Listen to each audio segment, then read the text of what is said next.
Hey folks, I just wanted to let you all know that I appreciate those who did the comment kindness challenge I asked of you the other day.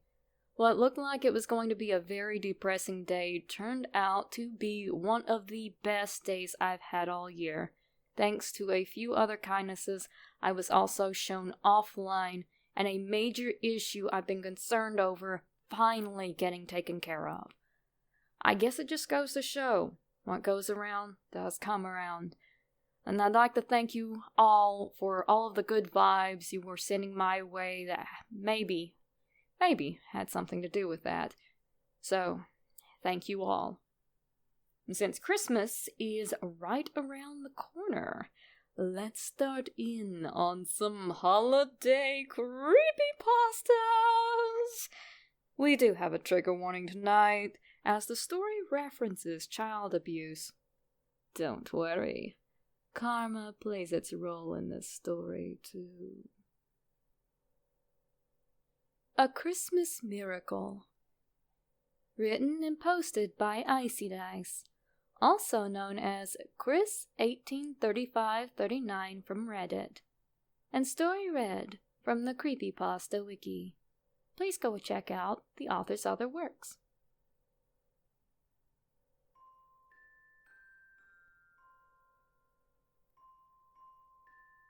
A fire faintly lit the room in a fluorescent glow, giving it a homely feeling.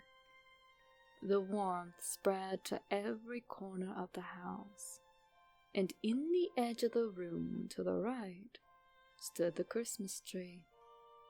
Its dazzling beauty brought awe to the man who stood in the center of the living room, who had recently come down the chimney. He was a tall man and fat at that. He was dressed in a heavy red jacket lined with white fur. His eyes sparkled as he witnessed the lights wrapped around the tree, reflecting off of the ornaments hanging on its green branches. The large man sniffed the air from the surrounding room. The smell of pine entered his nose, causing his lips to curve into a smile. He slowly stepped over to the fireplace, the fire burning as bright as ever. Above it hung velvet stockings with silver lining laced into the fabric to spell the words, Dad and Sarah. The man reached into his pocket and pulled out a brown bag. With a swift motion, he pulled a single candy cane out of the bag and gently placed them into the stocking named Sarah with care. He glared at the stocking named Dad for a second before breaking his ice-cold stare away. With this, he moved into the kitchen. He entered the kitchen and trudged to the counter where a strange odor immediately struck the large man in the nose. The smell of hard liquor was accompanied by a porcelain plate set upon a table in the center of the room. There sat a glass of milk beside the freshly baked chocolate cookies stacked on top of each other. Pleased, the man reached for the glass and gulped the milk down.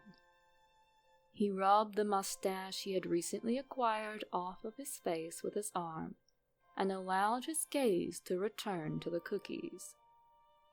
He ogled them for a few seconds, hunger in his eyes. Soon after, he grabbed one and placed it in his mouth, munching the small chunks between his teeth, which were as white as snow. The crumbs fell from his mouth and into his scraggly beard as the jolly fellow continued on to the base of the stairwell. He reached his hands out to guide himself upwards until he stumbled upon the second level of the house. Paper cutouts of snowflakes hung in the long corridor. The moonlight seeped through the windows of the hall, which gave an eerie glow. The man took a step forward, which caused the wooden floor to gently creak, halting his advance. His eyes darted around the house, not daring to move a muscle. Dust bunnies floated through the air, and silence became ever-present to the point where one could hear a single pin drop. The man held his breath, and then gently released it, carefully taking another step forward.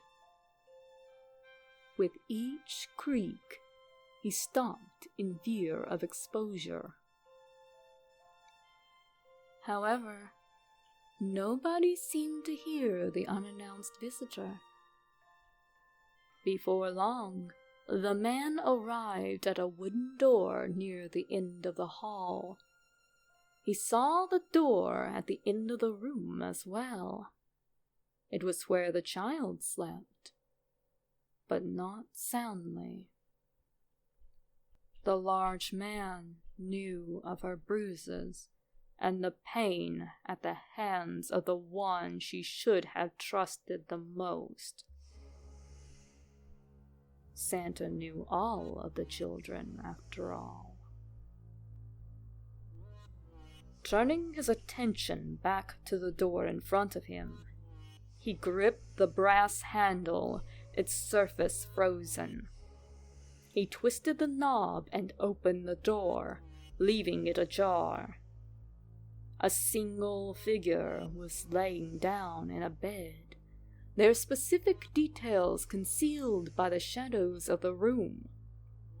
The man walked to the side of the bed and lifted a picture that sat on the dresser. The photo contained a family: a man, a woman, and a small girl. The man smiled for a second before setting the frame down. Next to where the photo was originally positioned sat more bottles of liquor.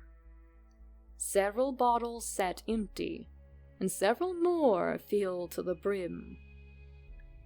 And on the floor, beside the bed, was a long leather belt, bloodied on the metal area.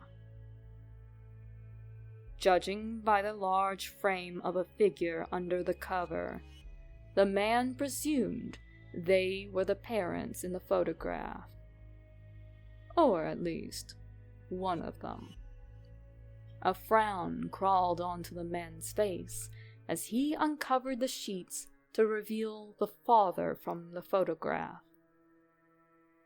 Enraged, the man grabbed the pillow on the other side of the bed and brought it down to the father's face.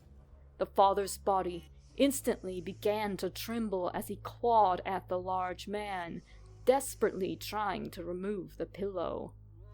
It was a fruitless effort, the pillow and the might of the man proving too powerful. The inhuman strength he possessed outmatched the father's strength tenfold. The father's arms dropped down the side of the bed as his body went limp. He wouldn't hurt her again. The jolly fellow made sure of that. Once the deed was done, the man pulled the covers over the corpse and retreated to the window at the back of the room. The silky white snow gently fell to the ground in a peaceful manner. The night sky sparkled with the twinkling stars, and the man's eyes twinkled as well. He exited the room and took a deep sigh, unhappy he had to do such things. It was when he had to turn around and leave, however, that he remembered the door at the very end of the hall. The girl's room. The man crept forth with silent footsteps, careful not to stir the girl from her slumber. Opening the door, he found himself in a slightly lit room thanks to a small nightlight plugged into a wall. Pink snowflakes emitted from the light danced about on the blue ceiling in a soothing pattern. In the very corner of the room was a small bed in the shape of a car. The man approached it. He gently lifted the covers to reveal the body underneath them. And there, comfortably resting in bed, was the little girl from the picture frame. He stooped down to the girl's level and watched her sleep. His teeth practically touched his ears as he leaned over her and sniffed her delicate blonde hair. The girl grunted in her sleep, not seeming to notice the presence in her room. Scars and bruises covered her back and shoulders, and patches of her skin were scarred. The man licked his thumb, covering it in moist saliva. He gently cooed as he rubbed the girl's cheek ever so slightly as not to wake her. For several minutes, the man couldn't help but watch her until he eventually pressed his soft, moist lips against her forehead for a few seconds. He then spoke ever so gently into her ear, his voice raspy and queer. "Have a very Merry Christmas, little girl. May all your wishes come true." With that, the jolly fat man exited the room and snuck back to the living room where the tree still stood in all its glimmering glory. He had left a large red sack on the couch earlier, and he went to retrieve it. He brought the bag to the tree and opened the sack, withdrawing presents, toys, and all sorts of candies. After proceeding to set several presents under the tree, the man exited the cozy home. Now, in the crisp winter air, he looked back upon the house. He smirked slightly, relishing the night. He had delivered the joy of Christmas to a little girl which needed it, and for that he was proud. He walked away, his large footprints covered soon after by the fresh snowflakes which gently fell to the ground.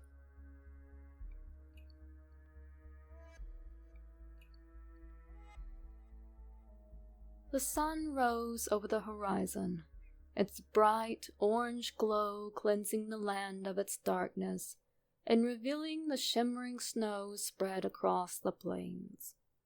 A little girl woke from her slumber and hopped out of bed. She let out a quick yawn before hustling to her parents' bedroom. Her face was dull, and her energy lackluster as she reluctantly headed for her father's room and by his bed. She hesitantly poked at his body, her face a blank canvas. He didn't wake up. He hardly even showed any signs of motion at all. Again she tried to wake him up, but to no avail. She frowned a bit at this, but not for long. She wanted to go open what presents she got from Santa. She knew that he wouldn't want her to open the presents without him there to see her, but she also didn't feel like waiting for him to get up and drag himself to the tree with her either. Hanging her head low, she knew what choice she had to make, lest she is punished. She dragged herself away from the room, completely overcome with boredom. Wandering back to her room, she sat down on the edge of the bed and sat. Her eyes wandered to the floor of her room. With a smooth beige carpet, had an imprint. An imprint of a foot, and a large one at that. To North Pole. Dear Santa, I hope you and the reindeer are doing okay. I know that you are busy with the other kids, so I won't ask for a lot. All I really want for Christmas is my dad to be okay.